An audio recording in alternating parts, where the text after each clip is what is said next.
안녕하세요. 정화막당 연구실장입니다. 시작이 좀 많이 늦어졌습니다. 정화막당 4월 교양 강좌를 시작하겠습니다.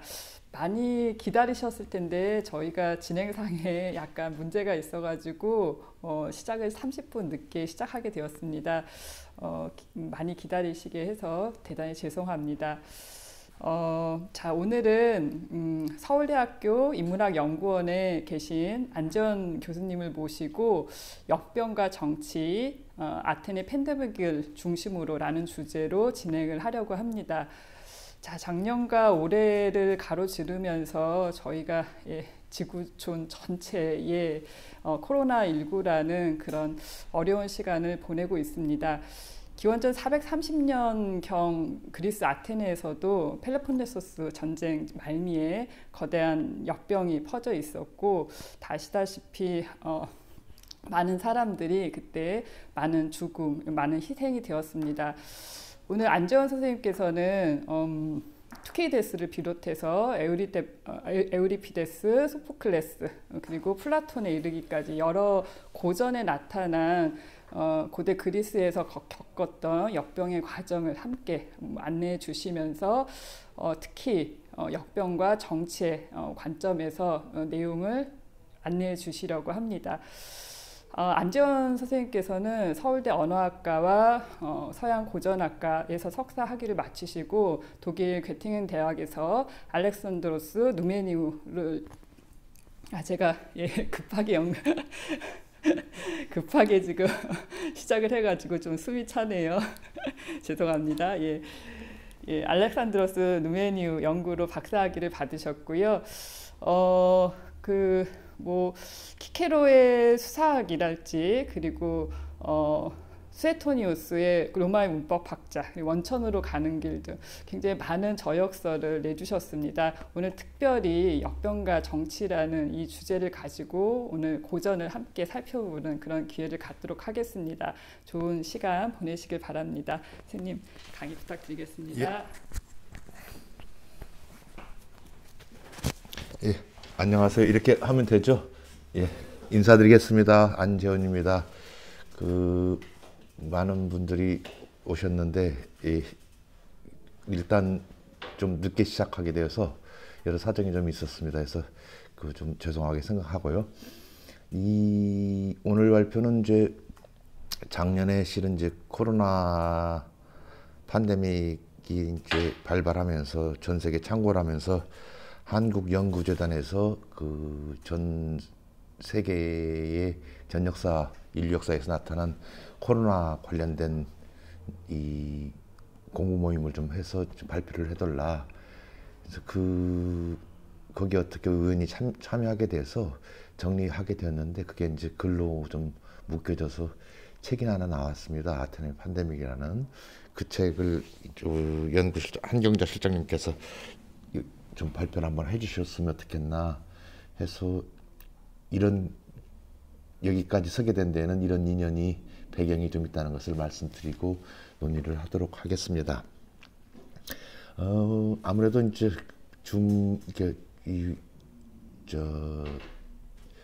오프라인이 아니고 온라인으로 하다 보니까 화면 보시고 하면 눈도 피곤하고 하실 테니까 조금 하다가 한 4시 한 20분 정도 한번 쉬고, 그 다음에 또 계속 속개하는 방식으로 말씀을 좀 이야기를 전개했으면 합니다.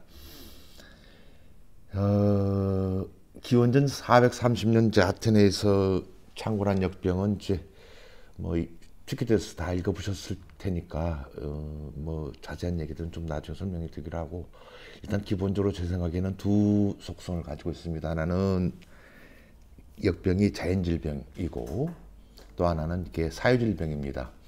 자연질병과 관련해서는 뭐 의사들이나 이제 자연학자들의 관련 사항이고, 그래서 뭐 제가 특별히 드릴 말씀은 없고, 사회질병으로서 역병의 모습들은 이제 특히 그게 폴리티컬한 정치 현상이므로 이에 대한 기록들은 좀 말씀을 드릴 수 있다고 생각해서 이 말씀을 오늘 얘기를 드리겠습니다. 이 흥미롭게도 이제 전 세계의 역병 역사가 크게 한 6, 7번 있는데, 440년 아테네 판데믹, 뭐 판데믹이란 말을 붙일 수 있을지 없을지는 모르겠어요. 하지만 어쨌든 뭐 지중해 전체 일대를 강타한 사건이므로 뭐 그 정도는 얘기할 수 있겠다 싶고, 유스티니아누스 황제 시절에 이제 167년 그 마르쿠스 아우렐리우스 시절에 또 이 역병이 한 번 돌죠. 이거는 뭐 판데믹이란 말을 붙일 수 있습니다. 중국에서 이제 흘러온 그 교류 때문에 흘러들어온 이제 역병이다 얘기를 하고, 그다음 6세기 때 또 한번 비잔틴 시절에 유스티니아누스 황제 시절에 판데믹이 한 번 있었고, 흑사병, 그리고 19세기 중국 콜레라 뭐 이런 부분들이 있었는데, 사실 뭐 그렇게 자연질병에서 역병에 대해서 과연 인간이 이걸 극복할 만한 결정적인 걸 내었냐, 그렇지는 않다고 봐요. 계속 변이하면서 계속 같이 가는 문제고, 그 점에서는 뭐 역병에 대해서 지금 우리가 겪고 있으니까 관심을 좀 갖고 있지, 좀 지나면 금방 또 잊을 거예요. 그래서 쭉 지금까지 여러 역대 문헌들을 보면 역병에 대해서 뭐 투키디데스, 그리고 투키디데스 이후 뭐 루크레티우스, 그다음에 갈렌, 그리고 프로코피우스, 그러니까 유스티니아누스 황제 시절에 했던, 그다음에 흑사병, 그러니까 보카치오 같은 썼던 글들 외에, 그리고 19세기 콜레라 이후에 이제 뭐 그 까미 페스트라든가 누구죠? 그 독일 토마스만, 베네디스 죽다, 데아 토다 인데아 베네디 그 죽다라는 작품, 그리고 뭐 이 남미 작가가 썼던 콜레라시의 사랑, 이 가브리엘 마르케스의 이런 작품들 보면 그 콜레라에 대해서, 그러니까 역병에 대해서 인간이 뭐 결정적으로 뭔가를 가지고 있는, 사실 다른 질병에 비해서 이거는 그 아이덴티티도 확인이 안 돼요, 아직까지도. 그리고 이제 백신 만들고 그냥 그 비껴가는 방식을 취할 수밖에 없는 부분이고, 그럼 거꾸로 그 역병과 관련해서 나타난 여러 사회 문제라든가 정치적인 이슈들이 해결됐느냐? 그것도 뭐 거의 해결된 적이 없이 지나온 그 부분이다. 인간이 그런 존재다라는 것을 하나하나 하는 말씀을 오늘 드리기 위해서 이렇게 이 귀한 시간을 이렇게 뺏고 있습니다. 그래서 오늘 얘기는 이제 그 430년 그 투키디데스나 소포클레스, 에우리피데스 작품에서 어떻게 했는지를 중심으로 좀 말씀을 드릴게요. 그리고 이들이 던졌던 문제들에 대해서 플라톤 국가편에서 어떤 답을 내렸는지를 좀 말씀드리겠습니다. 먼저 이제 좀 살펴볼 작품이 그 투키디데스 역사입니다. 그 일본의 막 시작하자마자 이 얘기부터 시작을 하죠. 읽어보신 분은 알겠지만, 이 그림을 잘 보시면 꽤 길게 그 디스크립션 했는데, 묘사를 했는데, 이 그림 하나면 그 긴 묘사는 해명이 될 것 같아요. 이거는 슈에르츠라는 사람이 그린 거고, 이 작품 현재 LA에 있는 그 게티 박물관에 있습니다. 이 작품은 사실 아무도 모르고 그냥 별 볼 일 없이 지나갔다가 이 작품 요새 가장 핫한 작품이 됐어요. 이 역병 때문에 남겨놓은 것이 이것밖에 없으니까. 그리고 이거는 그리스가 아니고 당시 그 벨기에 그쪽의 그 브뤼셀이나 아마 그 안트워프 정도에 해당되는 도시 모습일 거예요. 뒷배경들은 어쨌든 그 너무 아테네에 오벨리스크가 있을 리도 없었고, 그 당시는 그렇습니다. 어쨌든 이 그림이면 그 투키디데스 말씀을 드릴 수 같아서 말씀드릴게요. 그러니까 그림을 잘 보시면 죽음에 패배하고 죽음 후 공포에 짓눌린 사람들의 표정들이 이제 이렇게 잘 묘사되어 있습니다. 그리고 백주 대로에서 아무도 들었지 않는데 왼손은 현실을 직시하라고 하는 이 부분이죠. 이 의사예요. 그리고 이제 오른손은 그 신전을 가리키지만, 이거는 사실은 아카데미 그 그림 위에 그 아리스토텔레스, 플라톤 이걸 갖다 놓고 그 알레고리를 한 거죠. 이제 이 대목들이 흥미롭고, 그래서 정작 죽어가는 노파를 바라보는 이 파랑 두건과 이 파랑 토가를 두른 의사의 이 모습은 치료약이 없는 절망적인 상황을 상징적으로 묘사합니다.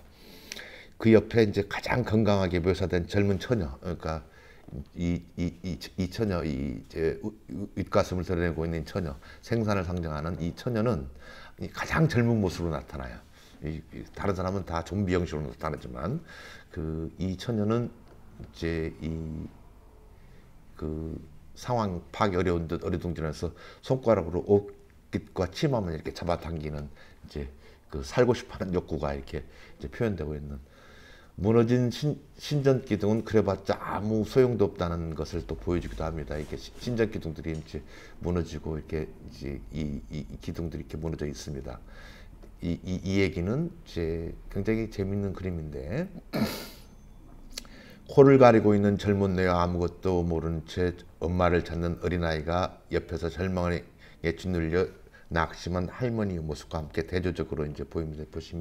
잘 보시면 이제 이 어린아이 그 할머니 모습으로 이렇게 여기 이 모습입니다. 이 모습이 그리고 있고, 그리고 어쩔 줄 몰라서 머리를 쥐어잡은 채 망연자실한 아이의 아빠이자 죽은 여인의 남편으로 보낸 사람이 난감한 표정을 짓고 있습니다. 널브러진 시신이 방치돼 그 시신을 거두어야 하는 사람이 함께 써져 있어도 아무도 관심을 보이지 않는 모습도 이제 그림 하단 전면에 그려졌습니다. 그 뒤로 신전을 향해서 기도하는 사람들 무리도 있고, 나만 살려달라고 기도하기 위해 두 손을 모으고 달려가는 젊은이도 있고, 신전 계단에 널브러져 있는 시신과 그 옆에 그 고개를 젖히고 있는 아내는 그래봤자 소용없다는 표정을 짓고 있습니다.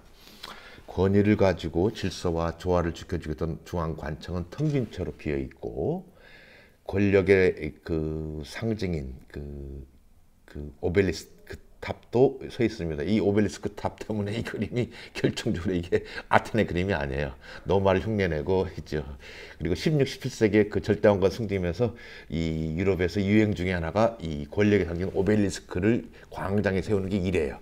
그 워싱턴 광장에 보면 오벨리스크가 있어요.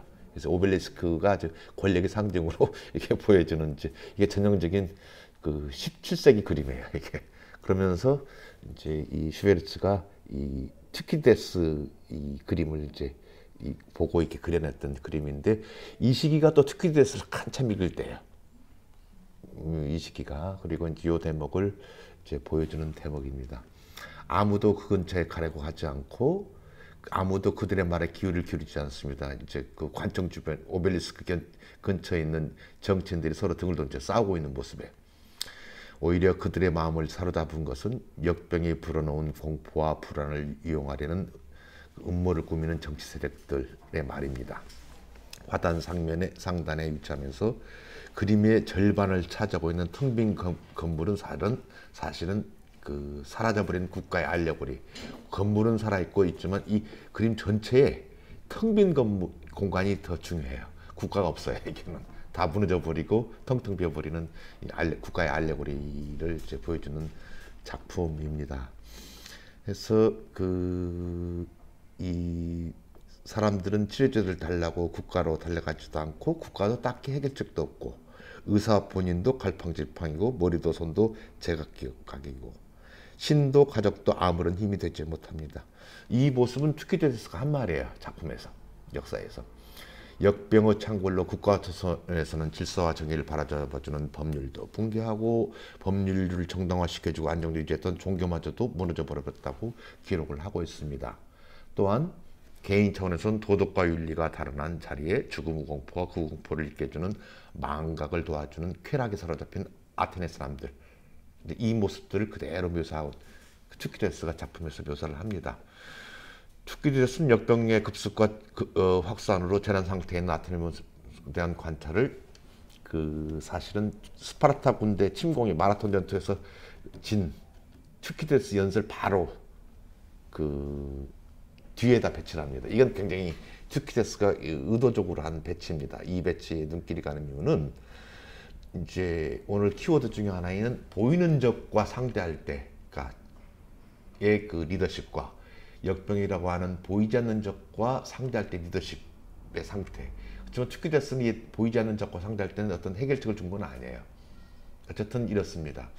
이 투키디데스 입장에서는 페리클레스 같은 사람이 다시 등장해야 된다는 이 염원이 좀 담겨 있는 부분입니다. 적군에 의해 참패한 국가의 모습과 이런 절망에 빠진 상태를 희망과 승리를 이끌어가는 페리클레스의 연설, 즉 통치 리더십과 눈에 보이지 않는 적인 역병에 패배한 아테네 모습이 이제 크로스되면서 어떤 리더십이 아테네를 구했을까를 보여주는 한 대목입니다. 투키디데스에 따르면 페리클레스는 이 스파르타와 전투에서는 졌지만 아테네가 스파르타를 이기는 것은 필연적일 수밖에 없는 이유가 이제 연설에 길게 나와 있고 헬라스의 학교로 아테네는 이길 수밖에 없다는 모습. 그런데 역병에 패배한 모습이 이제 그대로 보여지고 이거를 스웨르츠 그림이 잘 보여줬다고 봅니다.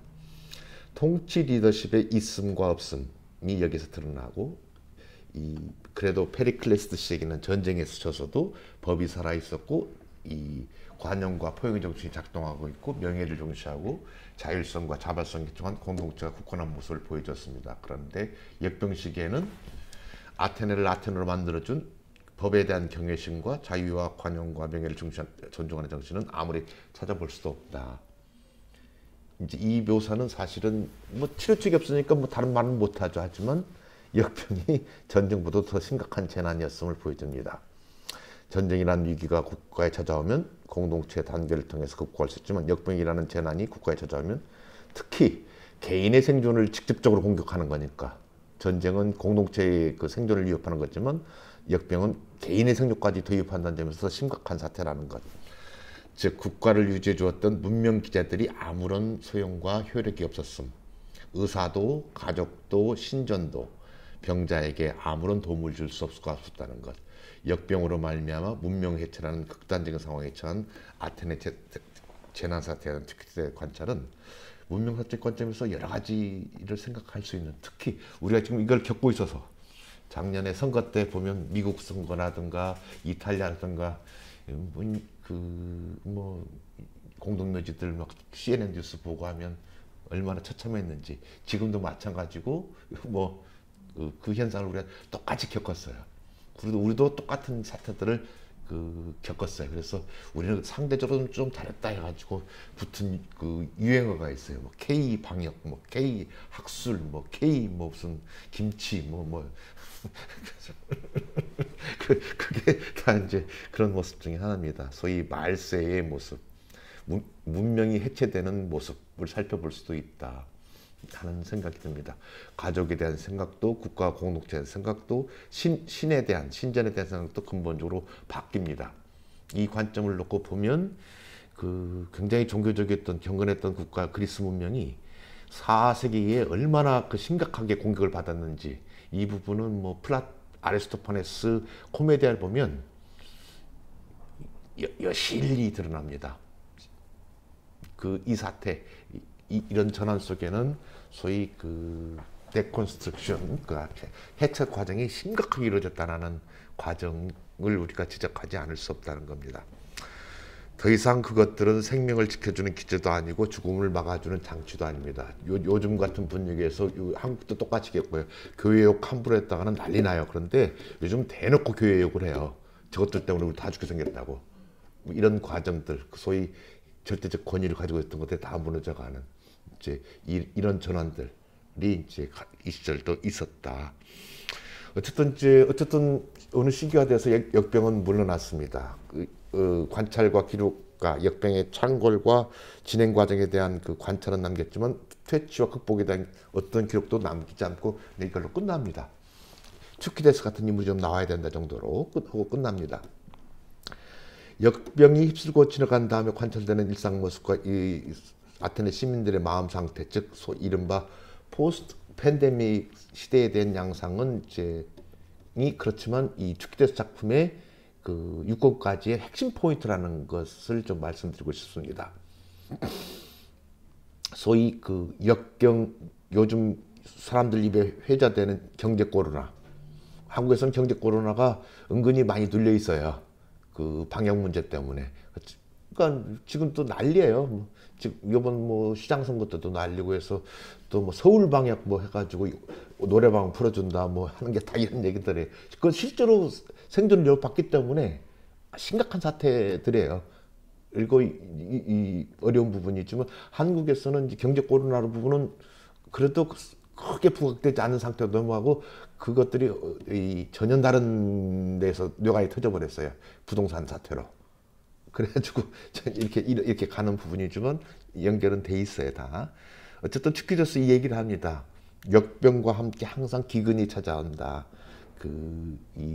그리스 말로 역병은 로이모스라는 단어를 쓰고 그 다음에 배고픔이라는 단어는 리모스예요. 그래서 글자가 비슷해가지고 말장난, 이건 호메로스가 해요. 말장난을 통해서 역병이 찾아오면 배고픔도 같이 찾아온다. 로이모스가 오면 리모스도 같이 온다는 얘기를 하면서 이 소위 배고픔이 찾아올 때의 그 아테네 상태를 사실은 튜키디데스 작품의 핵심이에요. 이 죽음의 공포로부터 벗어난 배고픈 사람들의 마음을 지배한 것, 특히 젊은 사람들의 마음을 지배했던 것은 더 많이 가지고 싶어하는 욕망, 플레오넥시아. 플라톤을 읽어보신 분들은 플레오넥시아가 얼마나 핵심 용어인지를 아실 거예요. 그 에피티미아의 핵심 기제고 이 부분은 사실은 그 욕망 기제와 그 정의 문제는 항상 같이 가요. 사실은 정의 문제의 핵심 부분 중에 하나가 욕망의 문제예요. 그리고 그것들을 어떻게 컨트롤할 수 있느냐가 플라톤 국가편의 정의론의 핵심이라고 저는 생각해요. 플레오넥시아. 이 부분. 이 욕망은 전쟁이라는 외적 요인과 결합하여 부풀대로 부풀어 올라왔고 이 부풀어온 욕망의 풍선을 탄 아테네인들이 이게 전쟁은 이중적인 것이었습니다. 공포의 대상이었지만 욕망을 실현시켜줄 수단이 곧 전쟁이었습니다. 아테네인들이 택한 것은 후자입니다. 정치가의 성공을 결정하는 것은 배고픈 시민들의 더 많이 가지고 싶은 욕망을 한없이 부추겨주는 겁니다. 그래, 내가 재개발을 허용해줄게. 그리고 내가 더 닦아 올려줄게.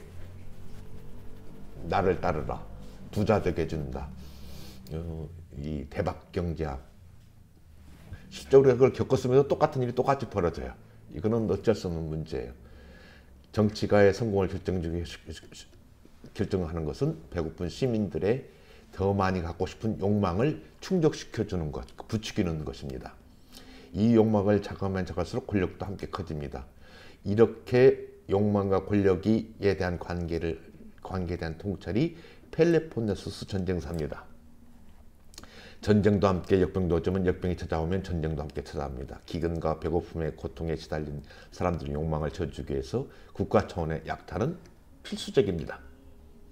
펠레폰네소스 전쟁사 6권은 최대치로 부풀은 욕망의 풍선을 탄 아테네인들이 더 가지고 싶은 욕망을 충족시키기 위해 알키비아데스가 시칠리아 전쟁에 갔다 참패하고 비극적인 죽음을 아주 세세하게 만든 비극 작품입니다. 이 6권 작품 자체가 비극적 구도로 이루어졌어요. 트래직 스트럭처로 무대처럼 돼 있고, 당시 알키비아데스는 전형적인 인물이죠. 젊은이의 대표적인 인물로 더 가지고 싶은 플레오넥시아를 부추겨서, 그리고 이 사회적 위기인자들을 외부 적을 통해서 돌리는 시도.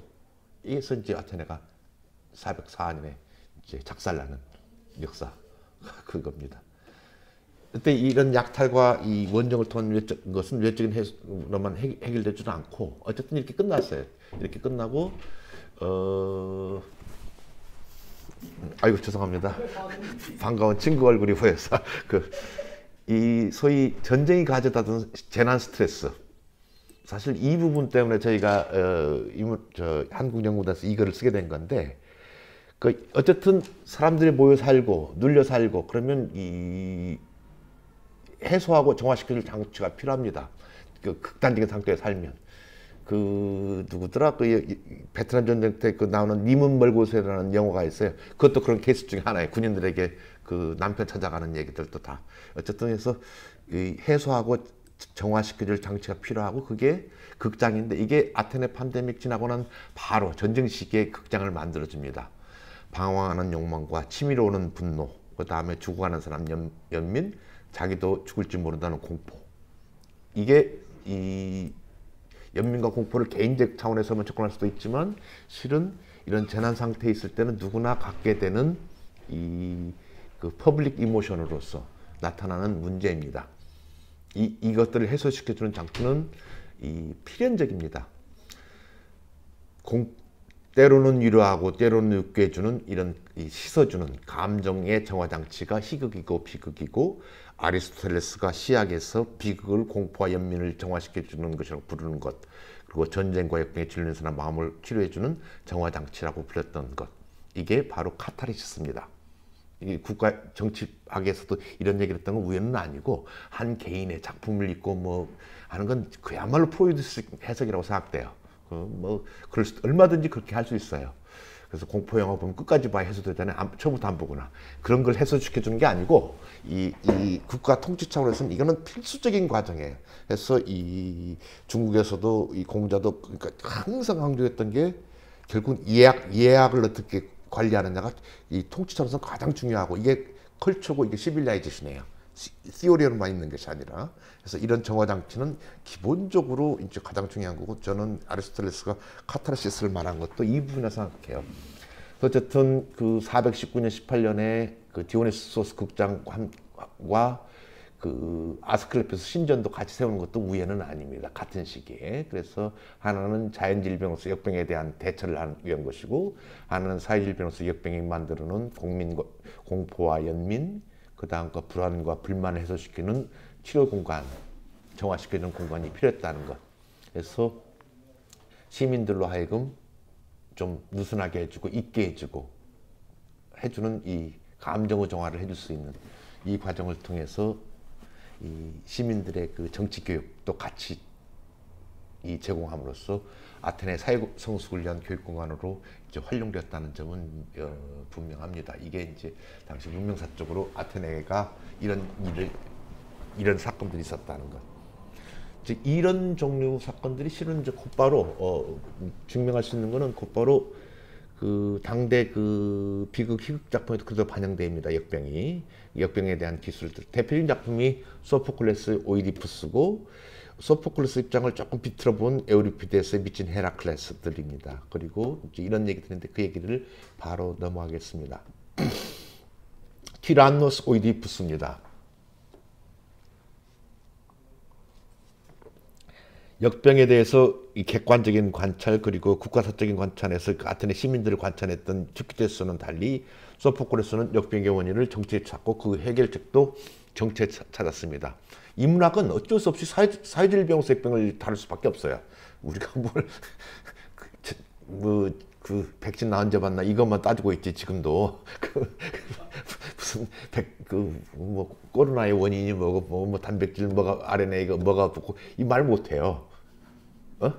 할 수밖에 없고, 그렇지만 이 부분도 얼마든지 중요하고 얘기할 수밖에 없다는 점을 말씀드리겠습니다. 뭐 오이디푸스 지금 이렇게 강의 말씀드리는 거는 이 오이디푸스를 다 읽었다는 전자에서 말씀드리니까 혹시 안 읽으신 분들이 강의가 너무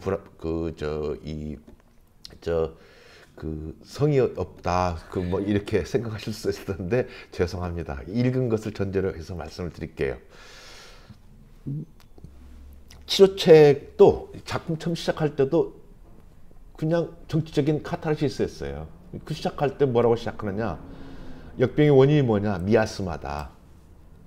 더러움 때문에 아테네를 오염시키는 어떤 원인이 있다. 그걸 찾아서 하는 것이 이 사태를 종결시키는 것이다 라고 주장합니다. 선왕의 살해자를 추방시키는 것이 역병의 해결책입니다. 나요스를 죽인 자가 누군지를 찾아내는 게 이 아테네 치료책입니다. 이 작품은 발발한 지 그 2년에서 6년 사이에, 그러니까 429년에서 425년 사이에 상연됐다고 해요. 그리고 작품 시작부터가 역병으로 시작하고, 그래서 이제 탄원부터 시작하죠. 테베를 덮친 역병에 대한 살려두려고 하는 그 시민들의 모습 요청부로부터 시작합니다. 오이디푸스를 소포클레스는 역병의 치료자, 나라의 구원자라고 소테르라고 부르는데, 이제 여기서 이 역병을 보는 시작이 드러나고, 그것은 사회질병이고 치료책은 정치라고 하는 것. 원인을 알 수도 없고 치료적 없게 역병을 신이 보낸 것이라고 믿을 수밖에 없는 당시로서는 자연스러운 생각이고, 이건 뭐 지금도 그렇다고 봐요. 대부분 사람들은. 이거 지금 우리가 역병에 대한 원인을 알았으면, 그러니까 그 내추럴 코스를 알았으면 해결될 건데 이게 해결이 안 나와요. 이게 계속 변해해 버리니까 그렇다는 것.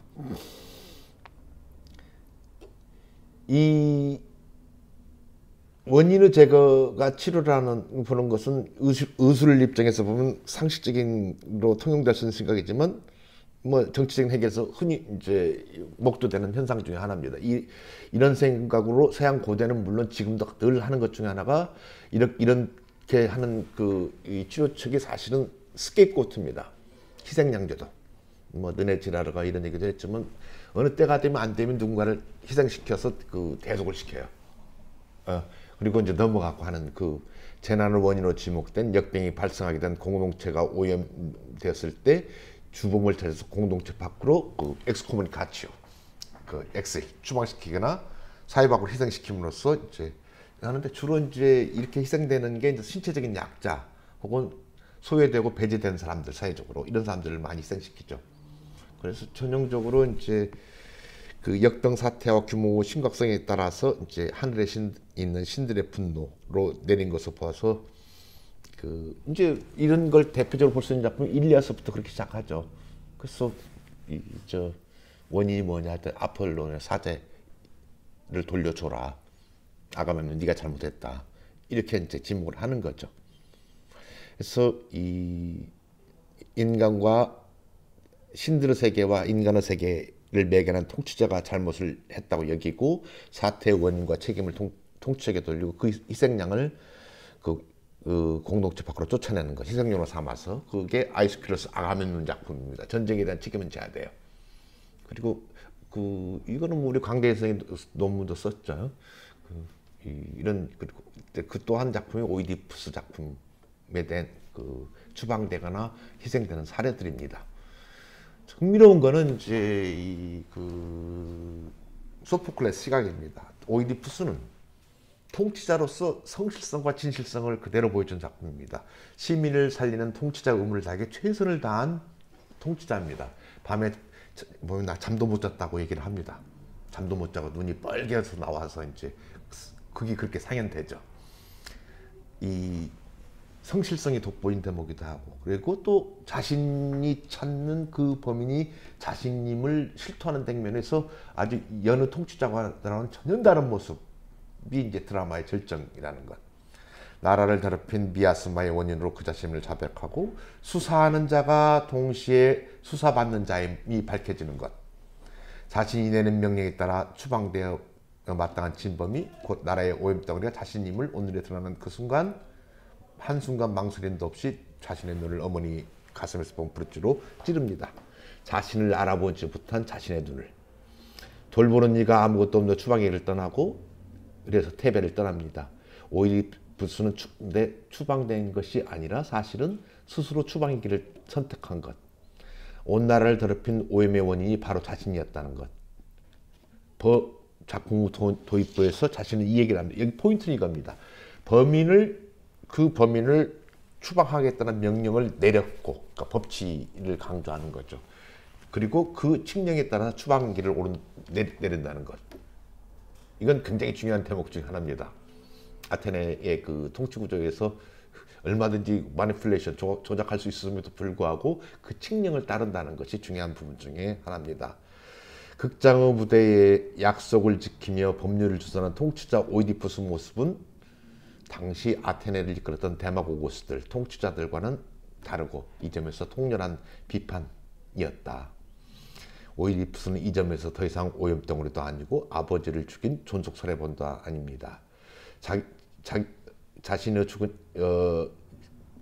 죽은 친부란 사실을 몰랐기 때문에 뭐 이 얘기는 뭐 많이 되고 그것 때문에 하마르티하다, 그러니까 미필적 고의다 이 얘기를 합니다. 그래서 하지만 제가 이 오이디푸스 작품을 읽는 포인트는 뭐 그 셀프 날리지니 뭐 알았니 뭐니 뭐 의지니 이것보다는 사실은 시간이 적으니까 좀 내려가 보면 사실은 약속을 지킨 통치자로서 그게 포인트입니다.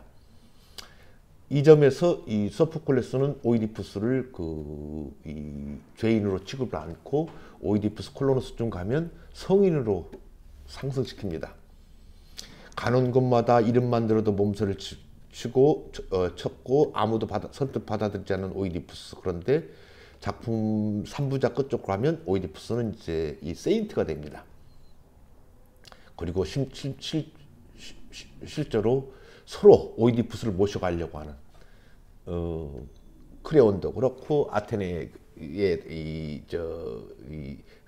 건국자인 시조인 테세우스도 쫓아오는 중요한 대목은 이제 그 오이디푸스의 죽음입니다. 이제 낯선 이방 땅에서 최후를 맞아 먼저 아테네로 모셔가게 될 때 이 아주 그 콜로노스에서 참 해석하기 어려운 대목이 있어요. 뭐라고 하냐면 내가 죽을 장소로 가는 길을 그대에게 보여주겠다. 어느 누구에게도 그 장소를 말하지 마라.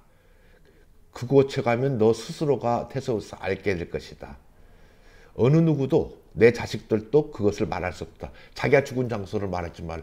이렇게 좀 낯설고 어려운 대목들이 서양 고전 작품이 몇 군데 있죠. 오디세이야 마지막에 가면 이 땅이 그 바다로부터 이 짠물 소고기 없는 음식을 먹는 동네가 뭐냐. 이 소포클레스 이 대목도 참 자기 무덤을 알리지 말라는 대목. 보통 이제 이 대목이 뭐냐. 저는 이렇게 해석했습니다. 그러니까 오이디푸스를 묻어야 될 곳은 시민들의 가슴 양심이라고, 마음속이라고. 네가 스스로 깨달게 된다고 하는 그 대목에 이제 포인트가 있는 거 아닌가.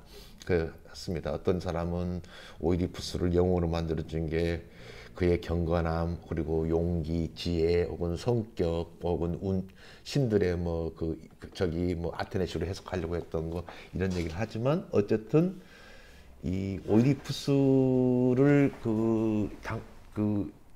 재난 전쟁과 역병 상태에 시달린 그리고 그 상태를 이끌어가는 페리클레스를 이끌어갔던 데마고스들에 의해서 크레온류들이 지배했던 아테네에서 그 불평불만이 전부 다 통치자에 가 있을 때 이 오이디푸스가 그 무대에 의해선 오이디푸스가 보여줬던 모습은 그 데마고스들은 정반대의 모습을 보여준 그 통치자였다는 것. 자기가 명령 내리고 진범을 찾고 자기가 범인인지 알고 스스로에게 이 죄를 내려 그 죄값을 받고 떠나는 모습들은 당시 데마고스들하고는 정반대의 모습을 보여주는 아주 보는 시민들로 하여금 통쾌함을 주는 아주 이래야 된다라고 하는 그 모습이었다는 것. 왜 오이디푸스가 그렇게 상을 받게 됐냐는 부분인데 사실 저희도 이 오이디푸스 읽은 지가 한 20년 되고 틈틈이 읽고 있는데 팬데믹 사태를 겪으면서 이렇게 읽어보니까 이런 게 보여요. 그때는 오이디푸스가 내가 누군지를 셀프 날리지고 범위에서 플라톤 영향을 많이 받아가지고 그렇게 해서 해석을 많이 했는데 그것도 맞는 해석이에요. 근데 그 중학교 중3 정도 이 학력을 가진 그 대중들을 놓고 생각해 볼 때, 대중들이 무식하다는 게 아니라, 볼 때 아테네 시민들이 과연 플라톤적 메타 셀프 날리지에 대해서 고민했을까 보다도 오히려 이런 모습에 더 열광했을 거다. 어떤 모습이냐? 당시에 아테네를 이끌었던 지도자들이 끊임없는 거짓말과 끊임없는 무책임에 대한 반성으로서 읽혀준 대목이 아닌가. 이제 그래서